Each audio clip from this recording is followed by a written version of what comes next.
Hello everyone, wishing you all a wonderful day.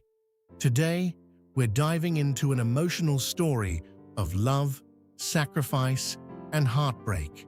What would you choose if love meant losing everything?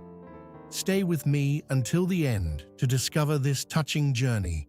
And if you enjoy stories like this, don't forget to subscribe to the channel so you won't miss the next videos. The afternoon sun settled softly over the little garden, laying long golden streaks across the freshly turned soil. Diep knelt in the earth with quiet focus, her roughened hands gently breaking apart each clump of dirt, as if she were handling something precious. Beside her stood Nye, watching every move with wide, excited eyes, her small plastic shovel gripped tightly in both hands. "Today we're planting tomatoes right here," Diep said, her voice warm and soothing. "Do you want to help me plant them?" Nye nodded immediately, almost bouncing on her feet. "Yes." A smile touched Diep's face. She showed the little girl how to loosen the soil, how to dig without rushing, how each small scoop mattered. The air smelled of damp earth and leaves, and somewhere overhead, sparrows chirped in the fading afternoon light. Everything felt peaceful, wrapped in that quiet stillness that only comes after rain and sunlight meet. Nye leaned closer, studying Diep's hands. "Like this?" "That's right," Diep said gently. "Not too hard. Be careful with the roots." She lowered the first tomato seedling into the hole with both hands, careful and slow, then guided Nye closer so she could see. "You have to hold it gently like this. If you squeeze too hard, the roots might break." Nye tried to copy her, though her fingers trembled with excitement. When a bit of soil spilled to one side, Diep didn't laugh or scold. She simply reached over, adjusted the little girl's hands, and helped her steady the plant. "Good," Diep whispered. "Now tuck the soil in around it. Let it stand up straight." Nye pressed the dirt in, with all the seriousness in the world. Then, when the seedling finally stood on its own, she let out a delighted squeal. "It's standing. Miss Diep, look." Diep laughed softly, a light, easy sound that made the whole moment feel even warmer. "I'm looking. You did well." Nye's face lit up with pure pride. Dirt smudged across her cheek, her eyes bright as morning stars. Then, in the way children always do, she asked another question without warning. "If I get hot, can I take off my shirt?" Diep laughed again, shaking her head as she reached for another seedling. "Let's finish planting first. Then we'll think about that." The child giggled and crouched back down beside her. Together, they moved from one seedling to the next, one row at a time. Diep demonstrated first, then let Nye try. Whenever the child made a mistake, Diep corrected her patiently, guiding instead of criticizing. Little by little, the garden row began to fill with young tomato plants, each one standing upright like a tiny promise. As they worked, Diep found herself glancing at Nye again and again. The girl's laughter came so easily, so freely, and something about it reached deep into her chest. It stirred a strange warmth there, one she hadn't allowed herself to feel in a long time. In that quiet patch of soil, it suddenly felt as though they were planting more than vegetables. They were planting something softer, deeper, something like hope. Diep pressed another handful of earth around a seedling and said, "Let me show you one more time." Nye leaned in so close, their shoulders nearly touched. "You dig just deep enough," Diep continued, her tone low and calm. "Not too shallow, not too deep. Then you place it in gently and hold it straight while you cover the sides. Nee copied every step with absolute concentration. Her small fingers were clumsy, and the dirt kept slipping through them, but her determination never faded. Each time the soil fell away or the plant tilted, Diep reached over to help, her fingertips brushing Nee's hands with reassuring warmth. "You did it," Diep said after Nye finished another one. "Really? Really?" The girl beamed so brightly that Diep had to look away for a moment, overcome by a feeling she couldn't quite put into words. In a life filled with hardship, noise, and worry, this simple moment felt almost like medicine. The breeze drifted through the garden, carrying the scent of wet leaves and newly turned soil, and for the first time in a long while, her heart felt quiet. Row by row, they kept going until the tomatoes were done. The small plants stood in neat lines beneath the golden light, and Nee looked over them with such satisfaction you'd think she'd built the entire garden herself. Then Diep rose and moved toward the sweet potato patch.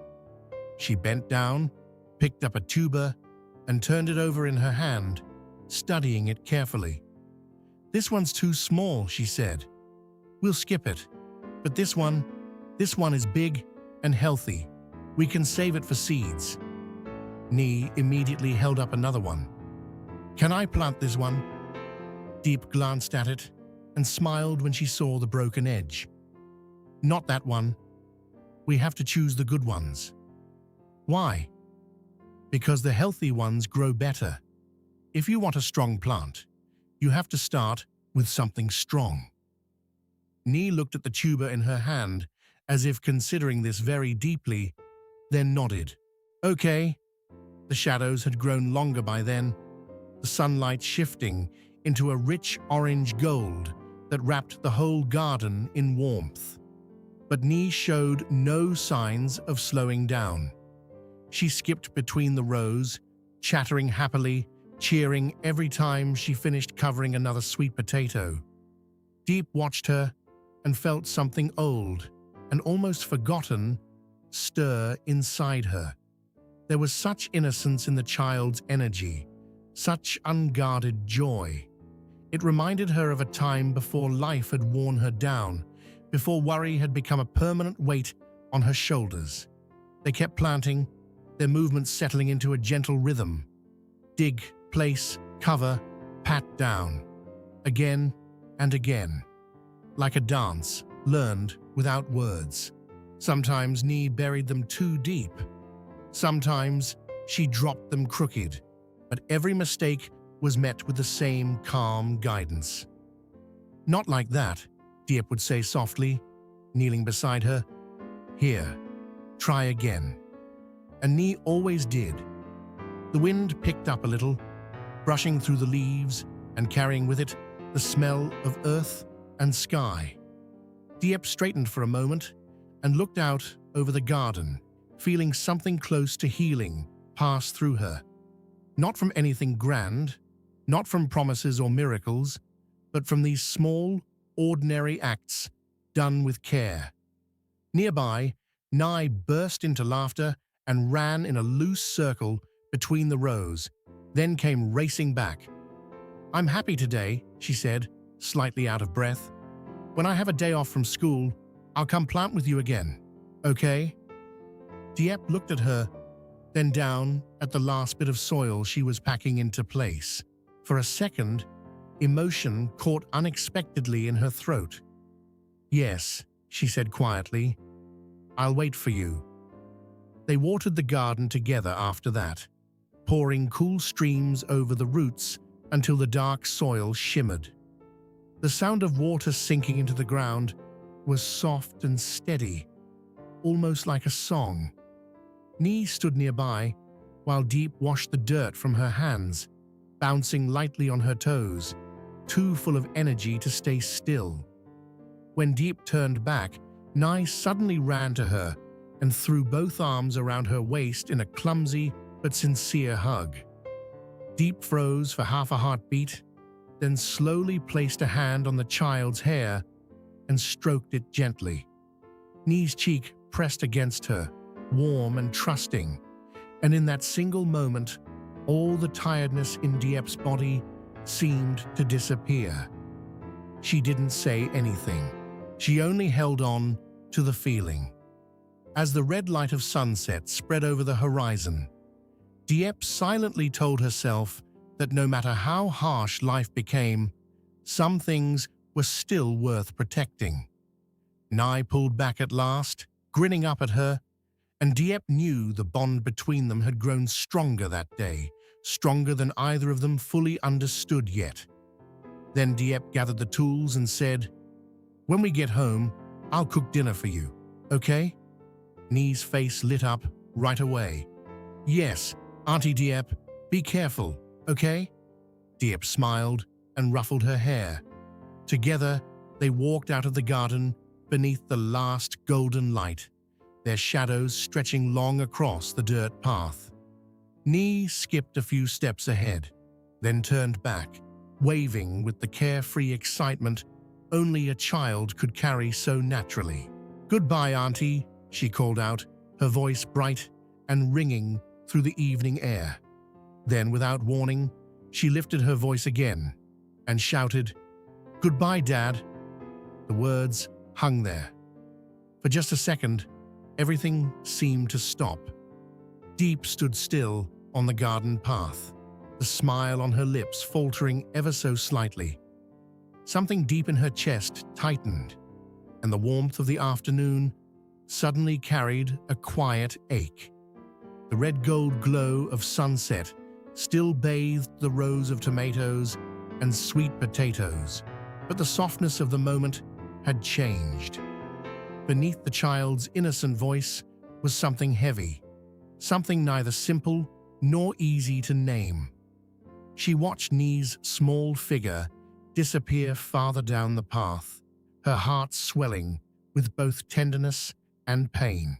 The joy of the day was still there, but now it sat side by side with a sorrow she could not push away.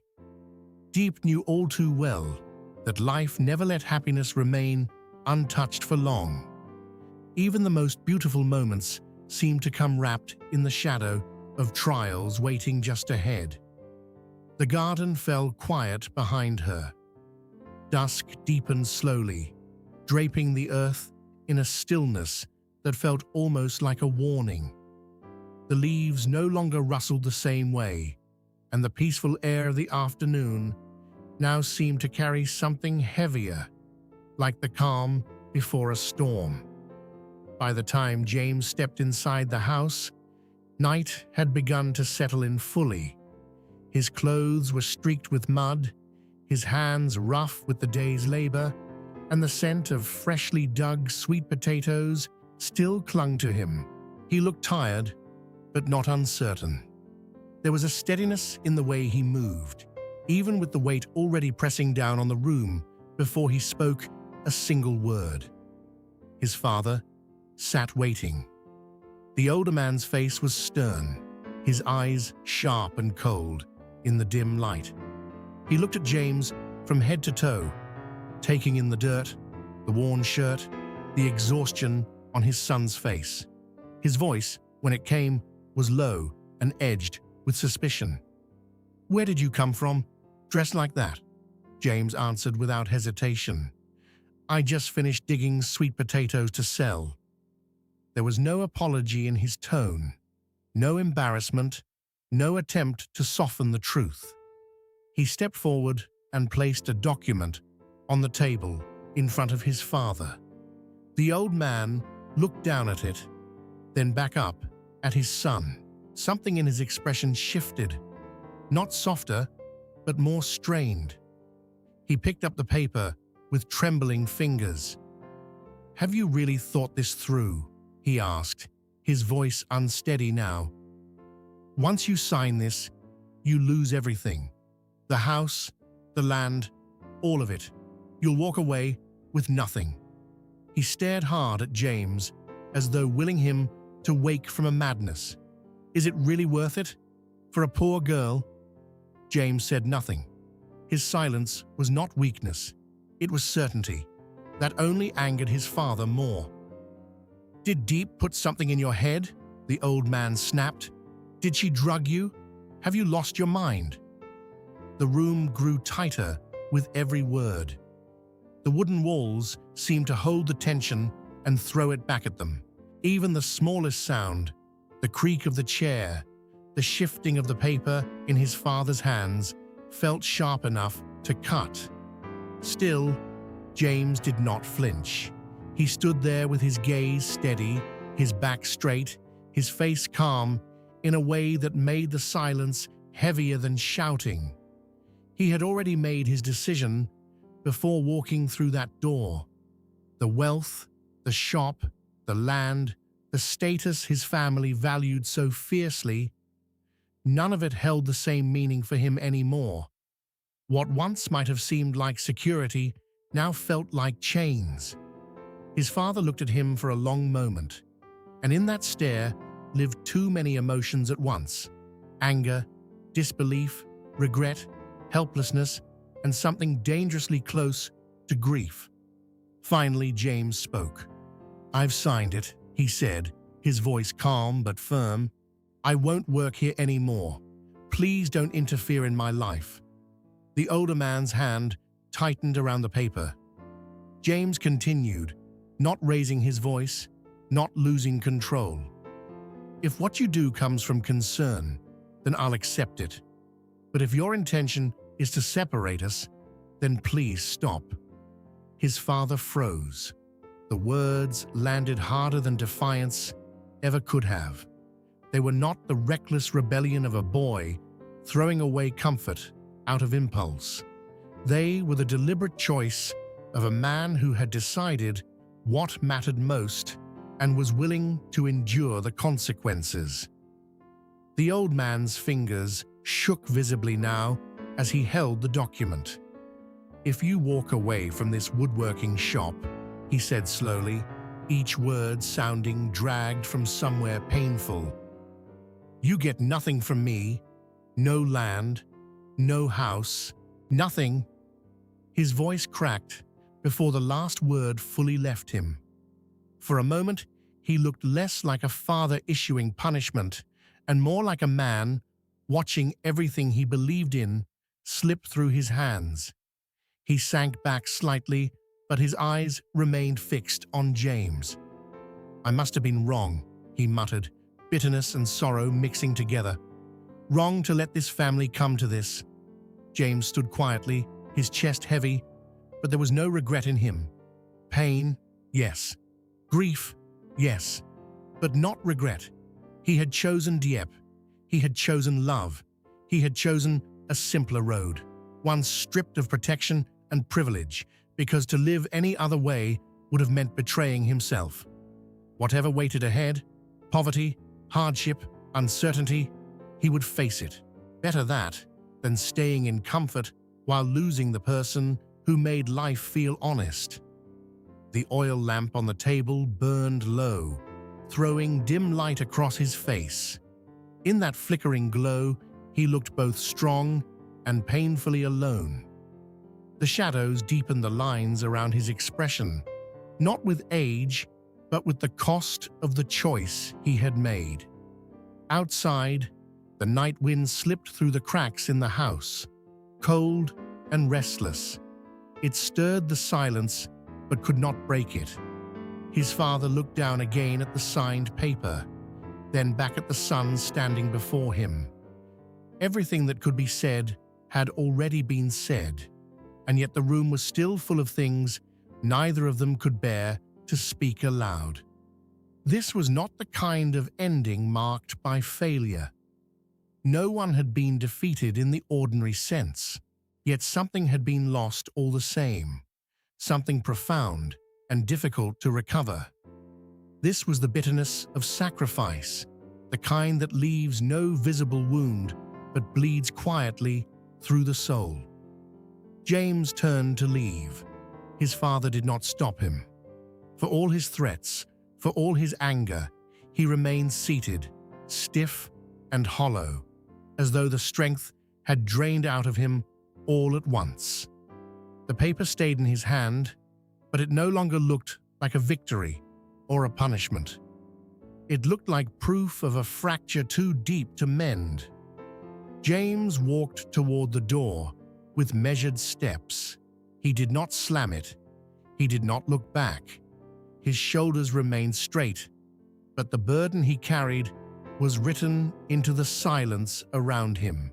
It was there in the heaviness of his breathing, in the stillness of his face, in the way the darkness outside seemed ready to swallow him whole. When he stepped out into the night, the cold air met him immediately. He paused only once, just beyond the doorway, as if listening to something far away. Perhaps the memory of the garden, of Nee's bright voice, of Diep's gentle hands in the earth, of a simple afternoon that now felt impossibly distant from this moment. Then he kept walking. Behind him, his father remained seated in the dim room, surrounded by the very things he had fought to preserve. The house was still there. The land was still there. The business was still there. Yet in that silence, all of it felt strangely lifeless. What good were riches when the family meant to inherit them had already begun to fall apart? The old man lowered his head slightly, his face drawn and tired in the weak lamplight. A deep sigh escaped him at last, heavy and hollow, like the sound of a farewell he had never imagined he would have to make. Not a farewell to property, not a farewell to money, but to the son who had chosen a different life and could no longer be held back by fear, obligation, or pride. Outside, the wind moved through the darkness, and somewhere far off, the world remained quiet. The garden slept beneath the night sky, the newly planted rose resting in fresh soil, fragile and full of possibility. But here inside the house, another kind of seed had been planted too, one born not of hope, but of separation, sacrifice, and pain. And though no one said it aloud, both father and son knew the truth. The road ahead would not be gentle. Love had been chosen, and now the storm would come.